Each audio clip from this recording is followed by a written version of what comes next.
According to the scriptures, both Amos and Hosea prophesied the destruction of Israel. The destruction began in 732 BC.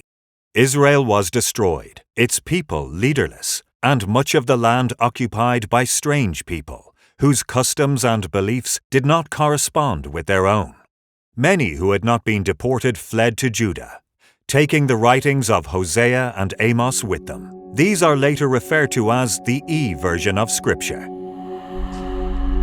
Hebrews from the God of War.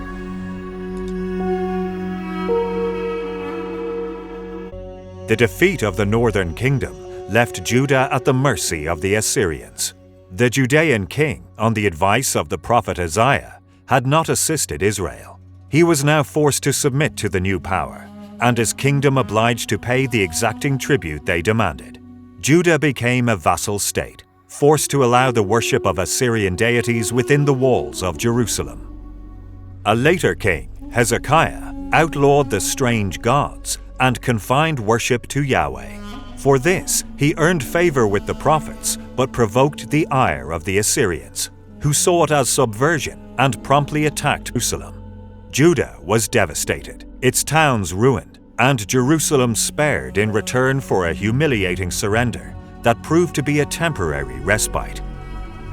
Manasseh, son and successor of Hezekiah, was a pragmatist who reversed his father's policies, allowed toleration of worship, and oversaw a period of peace and stability during a long reign. Naturally, the prophets deplored his actions and chastised him for abandoning the true God. After his death, his grandson Josiah reverted to the true path. Restoration work was carried out on the temple, during which the high priest Hilkiah discovered scrolls that Yahweh had given to Moses. The find included a new scripture, later called Deuteronomy, or the Second Law, and additions to the Exodus story. The priests claimed these were lost texts. More likely, they were a clever way of introducing new ideas or giving authenticity to policies that were already planned. Failure to counter the Assyrians had diminished the prestige of the Davidic monarchy. So, they shifted focus to the older stories of Abraham and Moses, the good old days. This fueled a period of radicalization. Pagan temples were torn down, their priests slaughtered, and idols ground to dust. Devotion was concentrated in the Temple of Jerusalem. The temple was cleared of all references to other beings or spirits, as recounted in 2 Kings 23.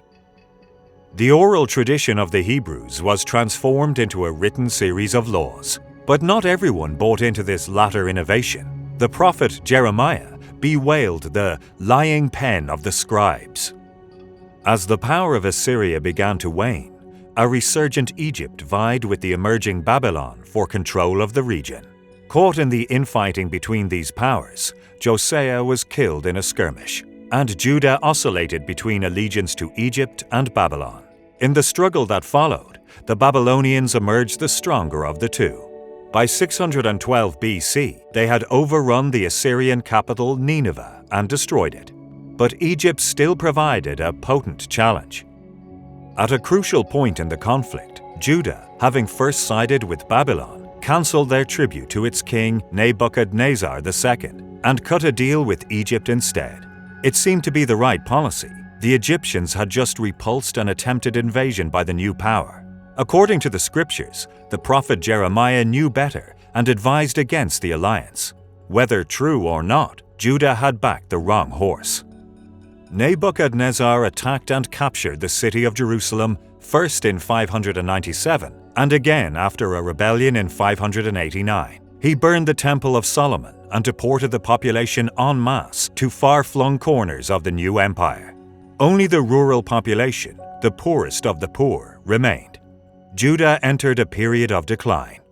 As with the capture of Israel, many Judeans escaped deportation and settled in Egypt, where earlier Hebrew settlements were already established. Here they would not see war nor hear the trumpet nor be hungry for bread. They practiced their faith in a loose fashion, far from the overbearing dogma of the Jerusalem zealots. The prophet Jeremiah disapproved of the migration to Egypt, fearing it would undermine ritual orthodoxy, or his version of it. He implored the flock to return. Otherwise, they would die by the sword, famine, and plague. His warnings fell on deaf ears. No doubt the émigrés observed that the reforms of Josiah, compliance with strict rituals, temple sacrifices, and demolition of pagan shrines had not saved them. In Egypt, they did not die by sword, famine, or plague, and they did not return. Neither, strangely enough, did Jeremiah. The prophet Ezekiel was equally hostile to the migrants.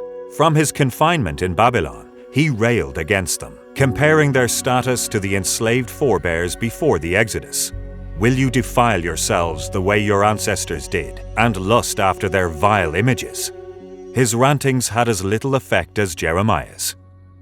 The Babylonian exile lasted for 50 to 70 years. Some captives were settled in the city of Babylon itself. Others lived in the various towns ruined in the Assyrian-Babylonian War. They maintained their identity and religion, preserving ancient customs and absorbing some traditions of their hosts. The most influential of these was Zoroastrianism, whose adherents believed in one universal, all-good and uncreated supreme deity, the immortality of the soul, last judgment, hell, and heaven. It was not a brutal captivity. They had religious freedom and enough latitude to accumulate considerable wealth, a level of tolerance their prophets did not extend to others. Ezekiel, for example, had his own house. But exile, however mild, is still exile. A famous psalm bemoaned their condition and rejoiced in the ultimate fate of their captors. By the rivers of Babylon, where we sat down, and wept when we remembered Zion. The sad lamentation turns bitter in the last verse. Daughter Babylon, doomed to destruction. Happy is the one who seizes your infants and dashes them against the rocks. So, they sat and waited the opportunity to return to the promised land.